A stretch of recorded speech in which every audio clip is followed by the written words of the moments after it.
बिस्मिल्लाहिर्रहमानिर्रहीम। नाज़रीन कराम अस्सलाम वालेकुम।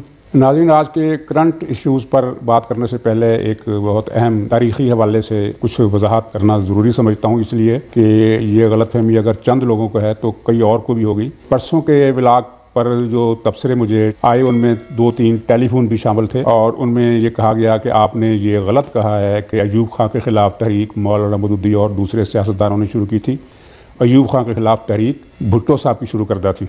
तो मैंने उन्हें टेलीफोन पर मुख्तसर जवाब दे दिया, लेकिन अब आपके सामने मैं थोड़ी सी ज़रा ज़्यादा वजाहत कर दूँ कि अयूब खां के ख़िलाफ़ तहरीक शुरू हुई थी जुलाई 1964 में। 64 के शुरू में अयूब खां ने ऐलान किया कि वो सदारती इलेक्शन लड़ेंगे दूसरा, और ये इलेक्शन जनवरी 1965 में होगा। तो इस पर सियासतदानों में हलचल हुई। उस वक्त जो नुमायाँ सियासतदान थे उनमें ख्वाजा नाज़िमुद्दीन थे और मौलाना मौदूदी थे और चौधरी मोहम्मद अली थे, मुमताज़ दौलताना थे, वली खां थे, बशानी थे और शेख मुजीबुर रहमान थे।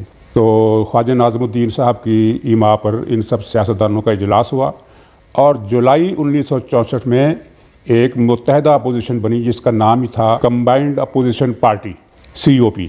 तो ये तहरीक अयूब खां के ख़िलाफ़ जुलाई में शुरू हुई। इसमें मोहतरमा मादर मिल्लत फ़ातिमा जिन्ना की हमायत का फ़ैसला किया गया और एक तहरीक चलाई गई उनकी सदारती इलेक्शन में उनकी कामयाबी के लिए। तो बड़ा नाम तो उस वक्त सियासत में ख्वाजा नाज़िमुद्दीन का था, लेकिन वो 3 ही महीने बाद, यानी इस तहरीक के मुत्तहदा अपोजिशन के क़याम के बाद 3 महीने बाद अक्टूबर 1964 में वफ़ात पा गए।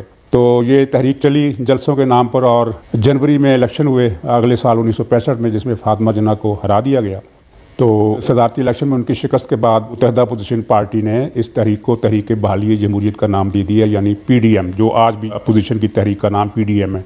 लेकिन वो PDM ज़ाहिर है कुछ और हवाले से थी। तो क्योंकि ये सियासतदान समझते थे, उन्होंने 31 निगाती मंशूर भी जारी किया था। ये सियासतदान समझते थे कि अयूब खां पाकिस्तान को तोड़ने का इरादा कर चुके हैं। एक इजलास में उन्होंने कहा था कि मशरक़ी पाकिस्तान को अलग कर देना चाहिए, और उन्होंने मुल्क की मईशत तबाह कर दिया और उसे गर्वी रख दिया है, IMF के हवाले कर दिया और पाकिस्तान को सियासी और फौजी तौर पर अमेरिका की ग़ुलामी में दे दिया है। इसके अलावा पाकिस्तान के शहरी, आइनी, इंसानी हकूक़ जो है वो सलब कर लिए हैं, हत्ता कि वोट का हक भी उनसे छीन लिया। ये आपके इल्म में होगा कि अयूब खां के दौर में आवाम को वोट का हक नहीं था। वो ये सदारती इलेक्शन में जो वोटरों का इलेक्टोरल कॉलेज वो था BD मेंबर, जिनकी तादाद 1 लाख से कम थी। तो ये तहरीक फिर बाद में PDM के तौर पर चलती रही और इसमें नैब शामिल थी, जिसके 2 रहनुमा थे, मौलाना भाषानी और खान अब्दुल वली खां। बाद में ये नैब के 2 टुकड़े हो गए, एक भाषानी साहब जो चीन नवाज़ थे और दूसरा वली खां का जो रूस नवाज़ थे। इसी तरह अवामी लीग में उस वक्त 2 बड़े कायदीन थे, एक नवाब रसूलुल्लाह खां जिनका स्टेचर उस वक्त ज़्यादा था, और शेख मुजीबुर रहमान जो उस वक्त दरमियाने दर्जे के लीडर थे, लेकिन बाद में उनका सियासी कद बहुत बढ़ गया। ये पार्टी भी 2 टुकड़े हो गई, अवामी लीग 6 निगाती और 8 निगाती के नाम से। तो नसरुल्लाह खान जो साहब थे वो बाद में उन्होंने फिर अवामी लीग को एक और इत्तेहाद में ज़म कर दिया और इस इत्तेहाद का नाम था पाकिस्तान डेमोक्रेटिक पार्टी, यानी PDP, जो अब ख़त्म हो चुकी है। मुमताज़ दौलताना की मुस्लिम लीग थी और जमात इस्लामी के मौलाना मौदूदी थे। तो ख्वाजा नाज़िमुद्दीन के इंतकाल के बाद जो बड़े लीडर थे वो मौलाना मौदूदी रह गए थे, इसलिए इस तहरीक की क़यादत अमलन मौलाना मौदूदी के पास थी, अगरचे कंबाइंड क़यादत फ़ैसले करती थी। और ये बात काबिल ज़िक्र है कि PDM के जितने भी जलसे हुए उनमें सब में जो ख़ास चीज़ होती थी अवामी दिलचस्पी की हामिल, वो थी हबीब जालब के 2 गीत जो बहुत मशहूर हुए थे। एक था 10 करोड़ इंसानों और दूसरा था 20 रुपये मन आटा और उस पर भी है सन्नाटा। तो ये तहरीक चलती रही और जब ये फ़ातिमा जिन्ना का इलेक्शन हुआ था तो उस वक्त भुट्टो साहब अयूब खां की काबीना में वज़ीर थे। 65 की जंग में पाकिस्तान की शिकस्त और फिर ऐलान ताशकंद के बाद 66 में उन्होंने वजारत ख़ारजा से इस्तीफ़ा दे दिया और अयूब खां से उनकी सियासी इलादगी भी हो गई।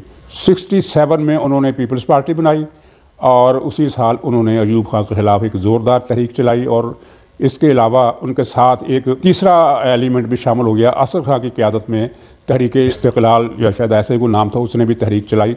तो इस तरह ये 3 तहरीकें पैरेलल चलती रही। लेकिन PDM की तहरीक और COP की तहरीक भुट्टो साहब की तहरीक से 3 साल पहले शुरू हुई थी। भुट्टो साहब ने 3 साल बाद में तहरीक शुरू की। ये एक तारीख़ी हवाले की वजाहत थी। तो इससे उम्मीद है कि आपके नॉलेज में ये बात आ गई होगी, क्योंकि ज़्यादातर मशहूर यही है कि अयूब खां के ख़िलाफ़ तहरीक भुट्टो साहब ने चलाई ज़रूर थी, लेकिन सबसे पहले उन्होंने नहीं चलाई थी। तो जनाब, आज के जो करंट इशू है वो 2 हैं, लेकिन उससे पहले एक मज़ेदार फ़िक्रा मैं आपके गोशे गुजार करना चाहता हूँ। आज इमरान खान ने हस्ब मामूल अपने सैकड़ों तर्जमानों का इजलास किया और इस हुकूमत की जो सबसे नुमायाँ फ़ीचर है वो तर्जमानों का इजलास है, जिसमें वो हदायत देते हैं कि आपने किस अपोजिशन पार्टी को, किस लीडर को क्या गाली देनी है। इसके अलावा तर्जमानों के इजलास में कुछ नहीं होता। और बहरहाल ख़बर जो जारी हुई तर्जमानों के इजलास के बाद तमाम TV चैनल्स पर चली उसमें इमरान खान साहब से 4 फ़िक्रे मनसूब नशर किए गए। पहला फ़िक्र ये था कि PDM अपनी मौत आप मर चुका है। दूसरा फ़िक्रा उन्होंने फरमाया कि ये ख़त्म हो चुका है। तीसरा फ़िक्रा ये फरमाया कि हमें PDM की कोई परवाह नहीं। और उसी नशिस्त में चौथा फ़िक्रा ये फरमाया कि तर्जमान हजरात और पार्टी के वज़ीर और MNA और दूसरे लीडर PDM को सख्त जवाब दें और उनको टफ़ टाइम दें और उनके मौक़िफ़ को अवाम में रद्द करें। तो नाज़रीन, आप फ़ैसला कर सकते हैं कि जो इत्तेहाद अपनी मौत मर चुका है, जो दफन हो चुका है, जिसका वजूद ही नहीं रहा, जिसकी कोई परवाह नहीं करना चाहिए, उसको टफ़ टाइम का मुकाबला देने का जो मशवरा दिया है, जो हुक्म दिया तर्जमानों को, वो किस कैफियत में दिया होगा। तो नाज़रीन, आज के मौजू में मैं कोई इन्फॉर्मेशन, कोई ख़बर, ब्रेकिंग न्यूज़ तो मैं नहीं दे रहा। एक छोटी सी खबर है मेरे पास, लेकिन मैं तबसरा करना चाहता हूँ कि बहावलपुर के जलसे की कामयाबी के बाद कुछ लोगों को मैंने हैरत ज़ाहिर करते हुए देखा या सुना। वो कह रहे थे कि जनूबी पंजाब में मुस्लिम लीग नून का इतना बड़ा जलसा कैसे हो गया।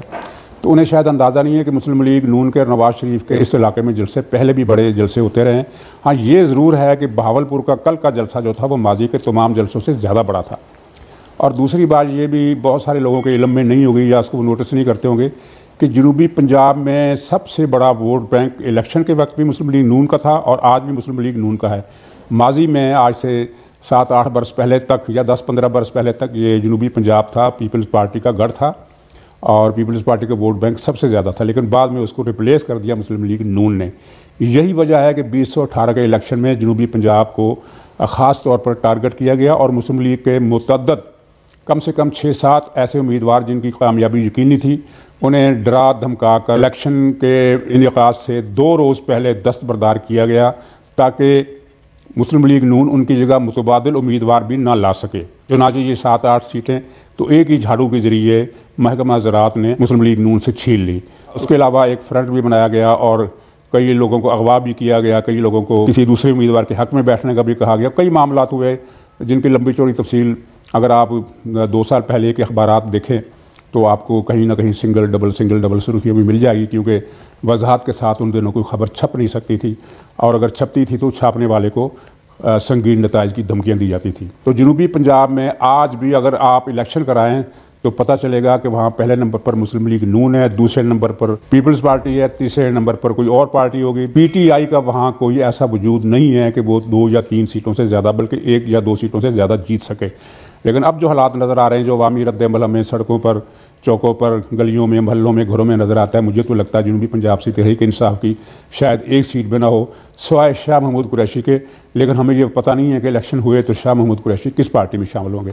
बहावलपुर के जलसे की ख़ास बात यह थी कि मरियम नवाज़ साहबा जो अपनी तकरीरों के लिहाज से ज़ेर बहस रहती हैं और उन्होंने बहुत अपने आप को पॉलिश किया तकरीरों के लिहाज से, लेकिन बहावलपुर के जलसे में उन्होंने जो तकरीर की वो माजी में पिछले साल 6 महीने की तमाम तकरीरों से ज़्यादा ज़ोरदार और बहुत ज़्यादा आगे थी और जिसको अवाम ने भी बहुत पसंद किया। ख़ास तौर पर वो उनका जो शायराना तकरार थी। और खुदा का शुक्र है कि मुस्लिम लीग नून और अपोजिशन को, मौलाना फजल रहमान को यह ख्याल आया है कि अब हुकूमत की नालायकी के बजाय हुकूमत की करप्शन को ज़्यादा उजागर किया जाए।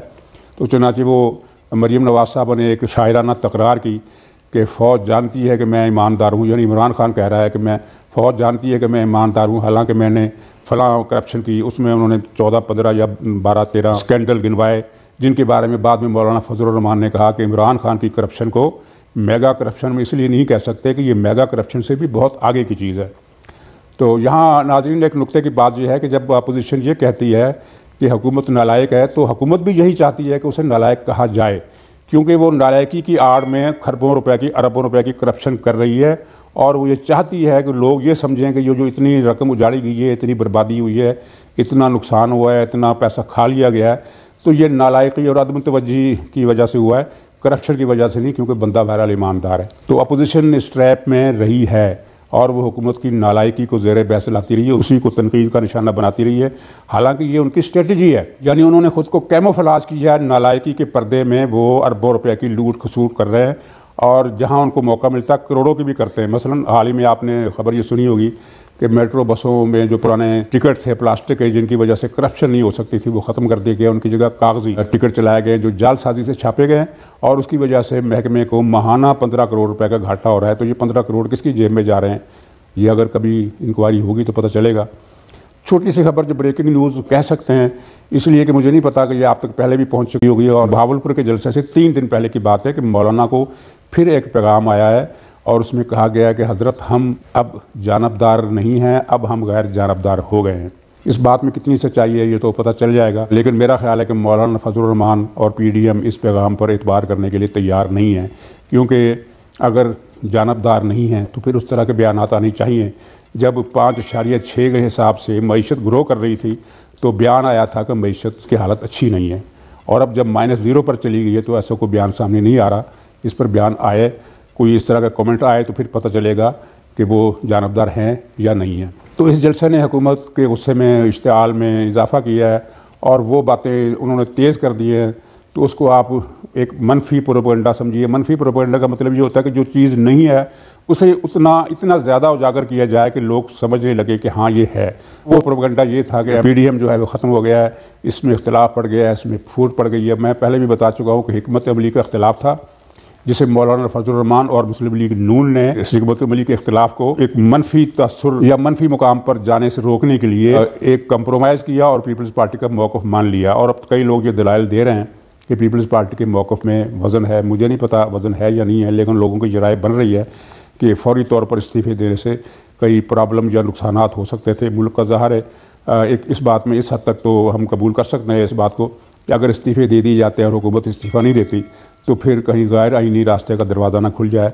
क्योंकि अगरचे हमारा यकीन है इस वक्त कि अब गैर आइनी रास्ते के दरवाज़े बंद हो चुके हैं, लेकिन पाकिस्तान जो है ये कुछ ऐसी आफात की सरजमीन है कि यहाँ कोई आफत किसी भी वक्त नाज़िल हो सकती है। नाज़रीन, आखिर में मैं ये दूसरा इशू है छोटा सा, वो है फॉरेन फंडिंग केस का। अपोजिशन ने ऐलान किया था कि वो 19 जनवरी को इलेक्शन कमीशन के दफ्तर के बाहर मुजाहरा करेगी।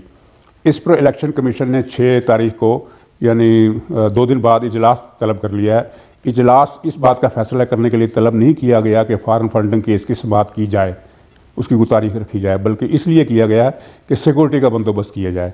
यानी इलेक्शन कमीशन ने दूसरे लफ्ज़ों में ऐलान किया है कि हम इस केस की समाअत नहीं कर सकते, हम इस केस की समाअत से माजूर हैं।